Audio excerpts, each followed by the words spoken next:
Hola, hola, hola, ¿cómo están todos ustedes? ¿Cómo andan? Bienvenidos sean todos ustedes una vez más a Pretextos, el sitio donde la literatura y la historia tienen cabida. ¿Cómo andan? Bueno, hoy en lo que es casi una grabación nocturna, voy a continuar con el capítulo 5 del libro A qué llamamos literatura de José Luis de Diego y otros. Bueno, este capítulo está dedicado a la lectura, nada menos, así que vamos a comenzar. En 1995, eh, dos autores, uno francés y uno italiano, Chartier por Francia y Cavallo por Italia, publican un libro que se llama Historia de la lectura en el mundo occidental. ¿Sí? En ese libro, estos autores proponen tres revoluciones, ¿sí? Siempre hablando por supuesto de la lectura. La primera tiene que ver con el paso o el pasaje de una lectura oralizada a una lectura silenciosa. El segundo tiene que ver con la cantidad y la intensidad, ¿sí?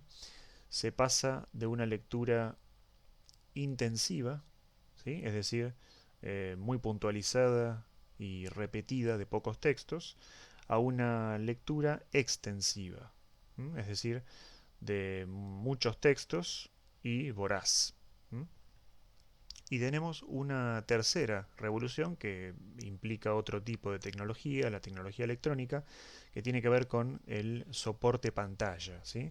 Es decir, las mutaciones de la lectura que se van sucediendo en dispositivos electrónicos, en computadoras, en monitores, en fin, todo lo que no sea papel y pantalla, bueno, se aplica justamente a esta tercera, ¿sí? Bueno, leí este capítulo y me encontré con un material sumamente jugoso, ¿no? Realmente exquisito. Por ejemplo, hay un dato que a mí me parece, hay dos datos que me parecen reveladores, que los voy a desarrollar ahora, y que tienen que ver con lo siguiente. El primero, con el refinamiento de la técnica de la impresión de libros, ¿sí? Se menciona, por supuesto, a Gutenberg, se menciona la imprenta desde ya, se menciona Alemania como la cuna de la imprenta, por supuesto, y también se menciona que hay un periodo posterior, y esto es lo que quiero comentar, en el que nosotros encontramos la, digamos, la edición de libros que hoy denominaríamos pocket o de bolsillo, ¿sí? Que fueron escritos, digamos, en lo que se dio a conocer como el florecimiento, el apogeo, digamos, ¿no? del lector humanista, ¿sí? Un lector que era erudito y que podía discutir, digamos, de tú a tú con las autoridades eclesiásticas e inclusive podría llegar a refutarlas, ¿no? Y entonces aparece, creo, en el siglo XVI ese tipo de ediciones que me resultan bastante curiosas, ¿no? Como una forma también de acercarse a la lectura, una forma de leer, ¿sí? Un poco más apartada de lo tradicional o de lo canónico en términos de lectura, algo que resulta novedoso, ¿sí? El otro punto que es interesante, y ahora vuelvo a estas tres revoluciones que quiero comentarlas brevemente, tiene que ver con el siglo XIX. ¿Sí? En el siglo XIX, y gracias al avance de la escolarización, por ejemplo, bueno, obreros, mujeres y niños tienen la posibilidad de convertirse en una especie de nueva masa lectora. ¿Sí? ¿Y eso qué significa? Bueno, significa también la impresión, en el caso de los niños, de cuentos, digamos, campestres infantilizados, ¿sí? En el caso de las mujeres, los folletines, por ejemplo, y en el caso de los hombres, el periódico, ¿sí? Como verán, cada uno de esos tres conjuntos de lectores nuevos, a partir del siglo XIX, tiene también su, digamos, su contraparte o su contracara en la impresión. ¿Sí? Para cada uno de ellos hay algo que leer. Bueno, ¿por qué decía que quería volver a, digamos, a estas tres revoluciones que mencioné al principio? Porque quiero dedicarles un poco de espacio a cada una. ¿Sí? Voy a empezar, de hecho, por la última.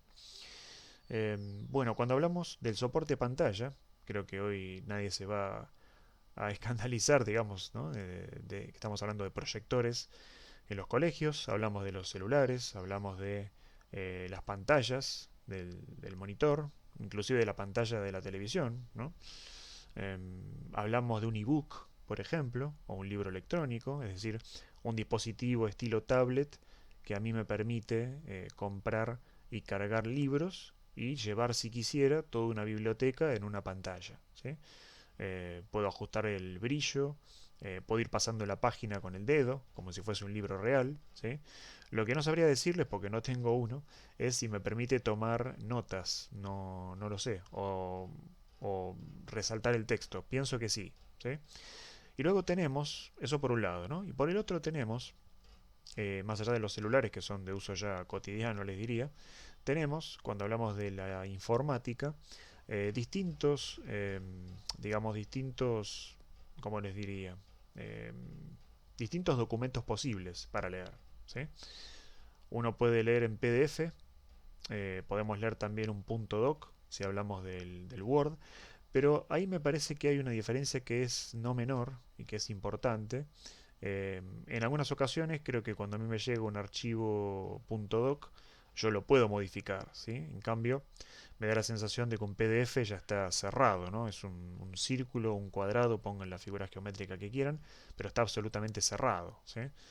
Y el tema de las notas, algunas veces, digamos, para aquellos que leemos se hace un poco complicado, eh, porque está también la persona que no quiere marcar el libro, ¿no? Yo soy una de ellas, entonces cuando tomo nota habitualmente transcribo pasajes completos, o una oración, o una palabra, o parte de una frase, y la transcribo a mano en un cuaderno, no la anoto en el mismo libro, que dicho sea de paso no tiene nada de malo. Yo recuerdo cuando estudiaba en el profesorado, hablando de lectura, ¿no? Tenía la posibilidad, esos apuntes que eran fotocopias, ¿no? De tomar apuntes ahí, de subrayar, de tomar notas en los márgenes, de sacar flechas, de hacer preguntas, ¿no? De construir de alguna manera esa lectura. Bien, no tenía nada que ver en este caso con la pantalla, pero bueno, sí es cierto que luego pues podía repasar el texto en mi casa, en silencio, podría hacer un diagrama, podría de alguna manera hacer una especie de, digamos, de esquema con los conceptos principales, ¿sí? Más allá de subrayar ideas principales y secundarias, que es lo que habitualmente se hace cuando uno procesa un texto, cuando lo lee, cuando lo interpreta, cuando trata de ver cómo están conectadas sus partes, cuál es la esencia del texto, qué se quiere decir, ¿sí? Independientemente de eso, me resulta interesante hacerles para ustedes este comentario, ¿sí? Bueno, esto de la lectura extensiva e intensiva también me resultó interesante porque yo creo que depende mucho, y esto es una opinión meramente personal, creo que depende mucho del tipo de lector, ¿sí? Eh, a mí, por ejemplo, me gusta sentarme, leer un libro y no pasar a otro libro hasta que no termino ese. ¿Sí? Hay otras personas que van leyendo, y no tiene nada de malo esto, simplemente es una modalidad distinta. No sé, hoy un poema, mañana un cuento, o el mismo día, en diferentes momentos, ¿no? de la tarde, por ejemplo, de la noche. O alguien dice, bueno, terminé este capítulo, ahora me quedan de estos otros dos libros que los estoy leyendo en paralelo. No sé, medio capítulo para terminar este y tres poemas y ya termino aquel o un acto de una obra de teatro. Bueno, es otra forma de leer, digamos, ¿no? No hay nada de malo. No lo digo para señalarlo, digamos, y hacer un señalamiento negativo, digamos, ¿no? Es simplemente un modo de lectura. Eh, los dos, las dos maneras de leer me gustan, de algún modo. Yo creo igualmente que, como no soy de releer, muy probablemente me identifico más con la lectura, con el modo de lectura extensiva, ¿sí? Que es que tiene un componente de voracidad, ¿no? Yo siempre digo que termino un libro para empezar otro, ¿no? A veces lo repito en clase. Y, y hablando de la clase, fíjense qué interesante, y hablando de la lectura sotto voce o en voz baja, de la lectura en silencio o de la lectura en voz alta, con mis estudiantes suelo practicar la lectura en voz alta. Con suelo practicar, ¿a qué me refiero?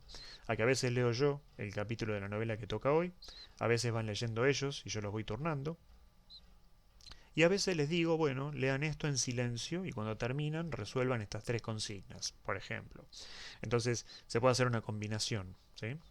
Y yo creo que la lectura en voz alta, por lo menos en un auditorio, de alguna manera es un desafío, ¿sí?